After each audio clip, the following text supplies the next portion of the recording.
మేషరాశి వారికి 50% శుభ ఫలితాలున్నాయి. ప్రధానంగా 2026వ సంవత్సరం శుభప్రదమైన ఫలితాలతో కూడిన అంశాలు అనేకంగా ఉన్నాయి. ఆశాజనకమైన కాలంగా చెప్పవచ్చు. 2026వ సంవత్సరం ఆశాజనకంగా ఉండబోతోంది. సంవత్సరమంతా లాభస్థానంలో రాహు సంచారం కార్యసిద్ధిని ప్రసాదిస్తుంది. ఆర్థికంగా మంచి వెసులుబాటు కనిపిస్తుంది.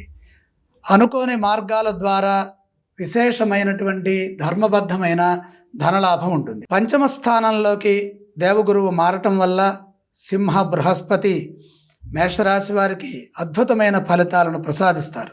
అదృష్టవంతులవుతారు. మొత్తం మీద సంవత్సరంలో గృహ వాహన యోగాలు గురుబలం వల్ల బలపడతాయి. ఈ సింహ బృహస్పతి యోగము విద్యార్థులకు, ఉద్యోగులకు సంవత్సరం ద్వితీయార్థం అత్యంత అనుకూలంగా ఉంటుంది. సంతానపరమైన శుభవార్తలు వింటారు.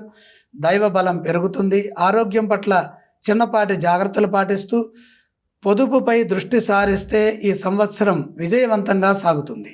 కేతువు పంచమంలో ఉండటం వల్ల పిల్లల విషయంలో ఎక్కువ శ్రద్ధ పెట్టాలి. అలాగే ఆందోళన చెందకుండా వారి చదువుల పట్ల బాధ్యతాయుతమైన శ్రద్ధ పెంచాలి.